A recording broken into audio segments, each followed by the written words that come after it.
Welcome to the Spiritually Unapologetic Podcast. I am Darrell. And this is Reese. All right, this is part 2 of our holiday podcast. Now we're talking about the holy days that the Most High Yah requires us to celebrate, and they are all in the Bible. Again, we encourage you guys to read and read again. Started off with a script. Leviticus 23:5. In the 14th day of the first month at even is Yahuwah's Passover. The Passover. Now, all of us have probably seen the Disney depiction of Prince of Egypt. Now, you have seen the plagues that the Most High have sent for his people to let you know how important his word and his ways are.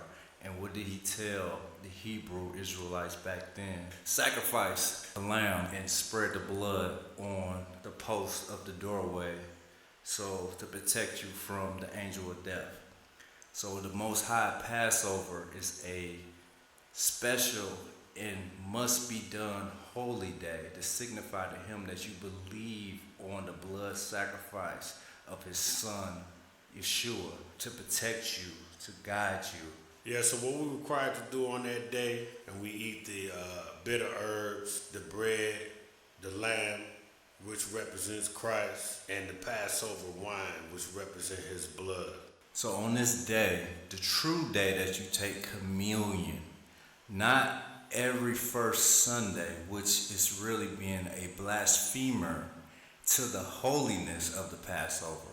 It is a signified time that you do the Passover supper and take communion, showing the Most High that you are one of his and being one of the chosen that you should be to be saved. They really blaspheme with that and give you that cracker and that wine, and they say, this do in remembrance of me, which is misconstrued, like he just said. You blaspheming Passover, making a mockery of one of the most holy days, which is Passover. So you don't, it's only once a year, just like your holy days are once a year. Go through the motions and do that. That's not how it is. It's a total celebration. It's supposed to be done with family that's true believers of the Most High Yah. Like Reese was saying earlier, you have all the ingredients and all the meal choices that you have to eat to signify and show you the pain that your ancestors went through from the bitter herb. Ribs signify the tears of your people. You got to eat the shank bone, signify the blood of the lamb, in concordance with the drinking the Passover wine, which is kosher. You must drink holy kosher wine, not no grape juice, not no graham cracker. You need unleavened bread and holy wine. Yeah, with that being said, again, Revelation 18:4, we got to come out of our people, and you make the word of God of no effect through your traditions of men. We have got to, in these last days and last hours before the Most High Yah's return, we have got to come out of religion and come into your heritage. Israelite is not a religion. It's your birthright. It's your book, your history book. We don't care about all this other American so-called history because it's just his story. This is our book, our God, and Gentiles can't get grafted in. So we don't subscribe to only the 12 tribes are going to be saved by the Most High Yah, and everybody else is going to be just out there going to that lake of fire.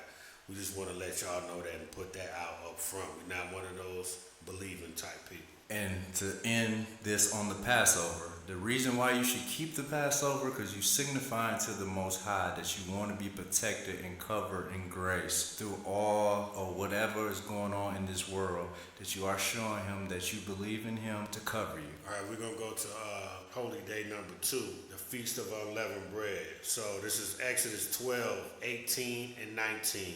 In the first month, on the 14th day of the month at even, you shall eat unleavened bread until the 21st day of the month at even. 7 days shall there be no shammits found in your houses. Whosoever eat that which is with shammits, even that soul shall be cut off from the assembly of Israel. whether he be a stranger or born in the land. For 7 days after Passover, being disciplined and sanctifying yourself and cutting off leaven, basically removing the leaven from your house like you're removing the sin out of your life so you can be holy and kept holy for the Most High. For those of you that don't know what unleavened is, you're not eating anything for 7 days with yeast in it. So that would be all the fun stuff that we love: donuts, bread. I know it may be hard for you to do because you know how we like to eat all the snacks, everything we would love to eat, like Reese said, from the donuts to the cakes to the bread, anything with a leavening, rising agent in it, you must separate for yourself for 7 days, sacrificing your body as a sacrifice to the Most High by not eating leaven. My head over here tingling. The Spirit just put this idea in my head. Isn't it ironic that everything that is good for you, that tastes good to you, is not good for you? That can't be nothing but Hasatan. Everything that's good or pleasurable to you it either goes against what the Most High Yah teaches, or it's just not good for you, period, or unhealthy for you. And all it is discipline, what the Most High Yah requires, and that you worship Him and Him alone. Yes, all praises to the Most High. We're going to move on to the next holy day that you must keep, which is the Feast of Weeks. We're going to Leviticus 23:15, which states, "And you shall count unto you from the morrow after the Sabbath, from the day that ye brought the sheaf of the wave offering, even Sabbath shall be complete." Yes, the Feast of Weeks sometimes is referred to the Feast of First Fruits.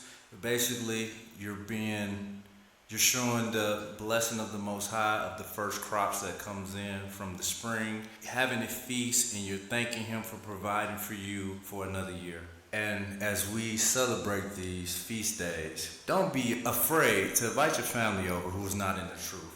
We must at least try to tempt them. You know, people used to celebrating these Babylonian holidays. For example, the Feast of Weeks is like the first holy day of June, like the first holiday of summer. Then right after that, you got Babylonian 4th of July. Now, most of you guys are going to celebrate the 4th, and I don't even know why, because if you are a true Hebrew Israelite, you weren't even free on the 4th of July, so what are you even celebrating? You need to go back and celebrate your Most High holy days. Exactly. A simple YouTube search or internet search will let you know that you shouldn't be celebrating. You're celebrating someone else's independence. You should feel crazy. And you're eating that abominable food, what He told you not to eat. You're eating that pork, and you being a glutton, and you being a drunkard on that day because you got the day off. You just giving the establishment their money right back. Exactly. You're being herded, or you're being conditioned just to be a cash cow. If you look at it, it's a holiday set up all throughout the year for you to constantly spend money back to the system. So you working for the system. That's what you're really doing. You working for you lie. Yeah, for you lie. You heard me right. They lied. Hold on, 4th of July. July. So you're going to buy fireworks to shoot off, and like for what? What are you shooting off for? Are you shooting off for the blood of the people that's on the ground that died? Like, what are you really celebrating? My people perish for lack of knowledge. We won't look up the history. The Bible say knowledge will abound. We won't look up the history or the origin of these satanic holidays, which are usually attached with a deity to it, a false god. And He already told you He's a jealous God. You should have no other gods before Him. He is a jealous Elohim.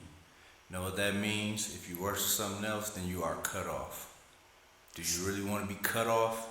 And when He cuts you off, He drops you somewhere that burns with fire and brimstone.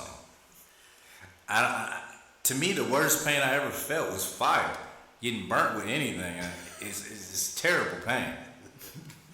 Hey, exactly. And to piggyback off that, yeah, man, you never heard somebody say, oh man, I can't see him catch a break, I can't get no love. Yeah, because you're living exact opposite of what he told you to do. To say, study to show thyself approved unto Yah, a workman needeth not be ashamed, rightly dividing the word of truth. You're doing everything opposite. Your life is in turmoil, but you don't want to pick up that book and read and act on it. So we're going to go to the next one, which is the Feast of Trumpets, Leviticus 23, verse 23 and 24. And Yahuwah spake unto Moses, saying, Speak unto the children of Yasharel, saying, In the 7th month, in the first day of the month, shall ye have a Sabbath, a memorial blowing of shofars, a holy assembly. Now that's one of my favorite holy days is the Feast of Trumpet, because me personally, I believe when we reach that golden number of 144,000 Hebrew Israelites blowing the shofar on the Feast of Trumpets, me personally believe it's going to signal the Most High to crack the sky and send Yeshua to come. He's waiting for that beautiful note, that frequency of his shofars blown. Like they say, when Christ comes back, he's going to come back with a shout of a trumpet and the voice of the Lord. Yeah, that's real. Yeah, because like they say, when the gospel be preached all over the world, then he'll come back. No, when the true doctrine of the Bible, which is the Israelite faith, gets preached around the world or goes around the world, that'll be his signal to return. Yes, and if you haven't blown a shofar, trust me, the first time you blow it, you feel it, the vibration inside your soul. It's almost like the sound is unlocking you or knocking the sin off of you so you can be more holy for the Most High. And there's so many videos floating around and they can't understand, or man is trying to explain away the trumpets being played in all over the world. Trumpets coming out of the sky. That should be enough, put fear in your heart to get right or get left. You know that's never happened before.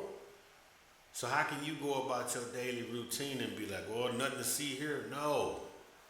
you got to get in that book, get on your knees, and ask for forgiveness every day and try to make it right and be in right standing with the Most High. Because you could be gone tomorrow.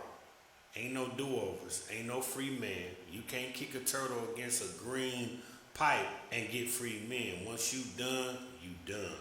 It's over. Ain't no coming back.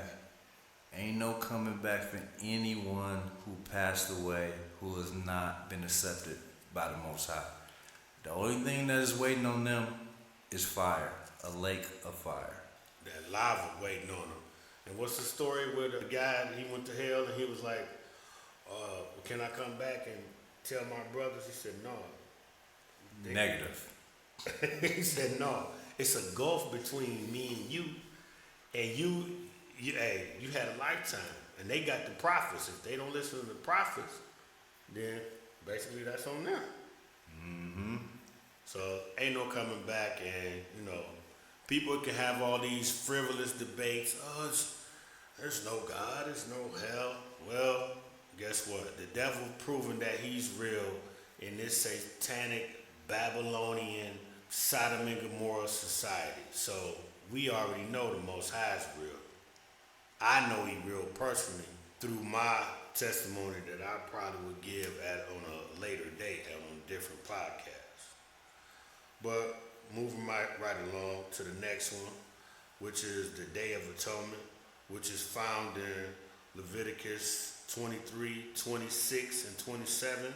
And Yahuwah spoke unto Moses, saying, also on the 10th day of this 7th month is the Day of Atonement. It shall be a holy assembly unto you, and you shall afflict your souls and offer an offering made by fire unto Yahuwah. Now the Day of Atonement, also known as Yom Kippur, is probably the most important. Well, I don't want to say the most important because Passover is important as well. It's on the same level. But the Day of Atonement is when you sacrifice your body for 24 hours. You eat nothing, you drink nothing, you knowing that the Most High is going to sustain you. And you repent of all your filthy lurker sins. And by doing this and doing this sacrifice of yourself, you're showing the Most High that you are willing and loving Him, and He would keep your name in the book of life. But if you just constantly pass by this day, do you really think your name is written in the book of life, or is it written in the book of damnation? Man, yeah. How can, and just by him saying that, just by the real saying that, how can you thinking you celebrating Christ on that satanic day, Satan clause? Where he's supposed to be, and he's supposed to be omnipresent. It's a copycat. You can't see that? He's supposed to be omnipresent, jumping down everybody's Christmas tree. I mean, everybody's chimney, and giving out all presents. And he know when you were sleeping. He know when you were awake. That's all praises for that even download. For that download. That's a direct mockery of the Most High, and it's Satan in His name. Yep. You can't see that? Yup. What Run DMC say? You're blind. You can't see. You need to wear some glasses. You need to wear some glasses, because guess what? All this stuff is in direct opposition of the Most High. And like I said, Christ and the Most High and Christ it's all about discipline and showing and proving yourself worthy of His love, worthy of His grace, worthy of having your name in the book of life. Because guess what? That first year of Day of Atonement, I didn't think I could do it. And guess what? I was super hungry. But if you do it right, you can go a day without eating. And that ain't doing nothing but helping your body out anyway. All His laws make sense. And no, Christians, they're not done away with. Hello? When it's all in the New Testament, which I'm going through again. And I'm reading it over again. That's what you got. We're going to keep saying that every podcast. Oh, it was written by man. Who else is going to read? If it was written by animal, you really wouldn't be reading it. So what sense do that make? Who else was going to write? It was by divine inspiration through those guys. You got to realize them guys back then in the Bible, they were holy. They were super holy. That's why they were able to do Elijah and all. They were able to do cast down fire from heaven, because they were holy and they were in tune with the Most High Yah. We lost that power over the years. Yes. And that need to be your whole point of existence. Like we say, you need to read again. Pick up that book. We don't want to hear all this mockery and all this freaking complaining about it's written by man. Well, how about this? The 10 Commandments is written by the Most High Himself. Are you keeping them? Now, what you gonna say to that? They were written by Him, His own finger on tablets, stone tablets. So that's the most important thing you need to be understanding. If you're not keeping the 10, how do you even expect to be looked at by the Most High? Even looked at. When He written them with His own finger. Now you can say all you want to say about the Bible, and even though it was written by His holy prophets, which is like you getting it from Him anyway. But what you gonna say if you're not keeping the 10? I know what He's gonna say. I never knew you. Oh man, my head over here tingling. Get away from me. I never knew you, ye that work iniquity. Why He's going to say that? Because He doesn't recognize nothing that's not in His book. That's all praises. If it ain't in His book, He gonna be like, next. It ain't in the book. So your Christians, that's killing all of y'all.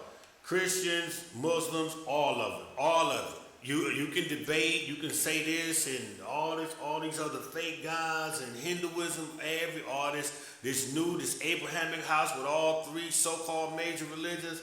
Hey, you can play around if you want to. You can follow these hellish celebrities if you want to.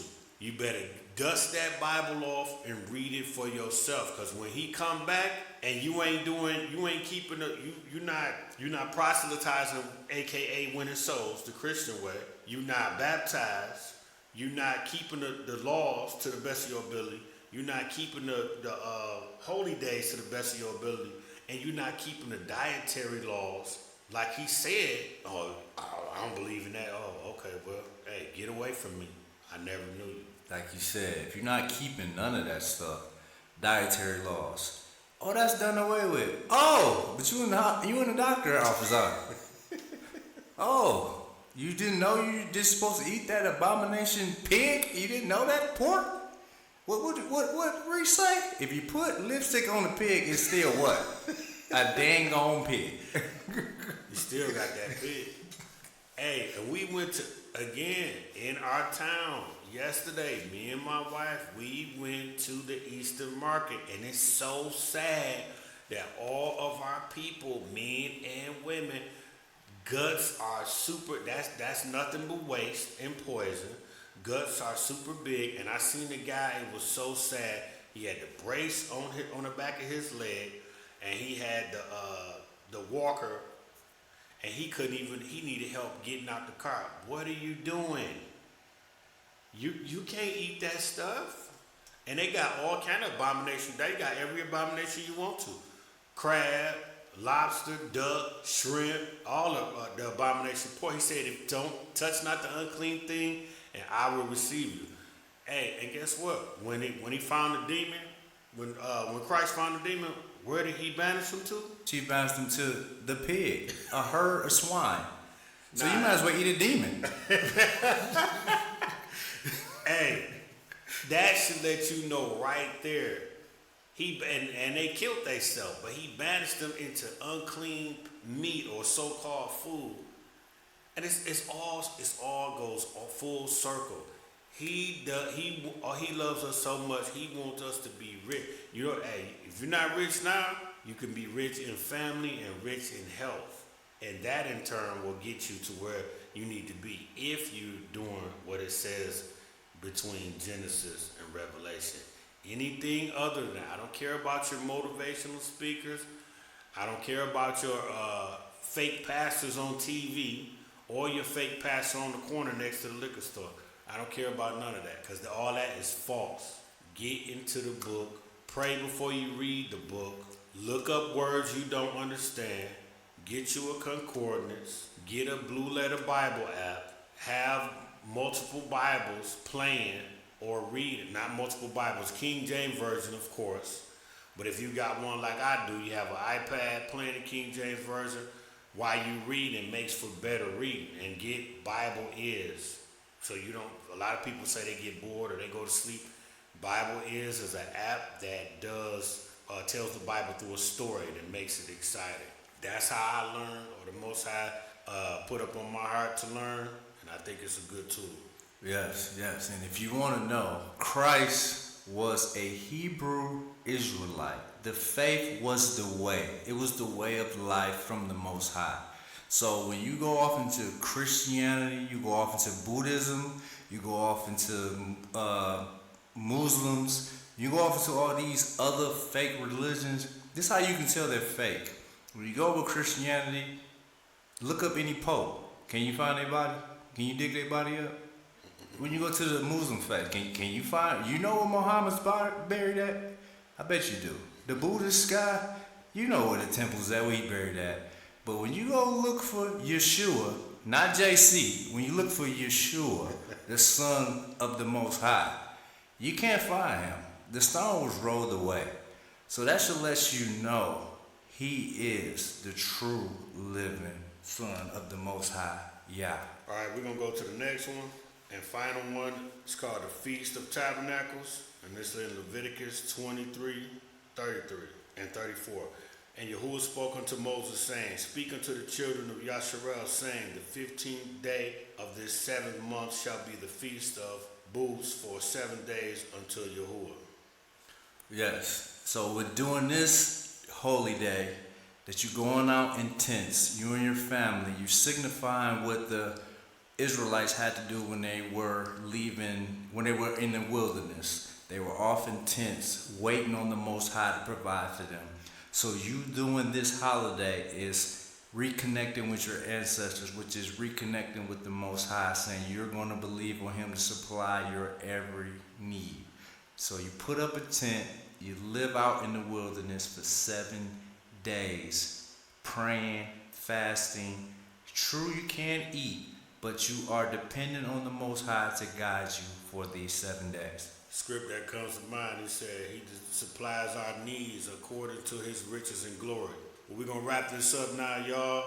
All praise to the Most High Yah, the God of Abraham, Isaac, and Jacob. Kwam Yasharallah.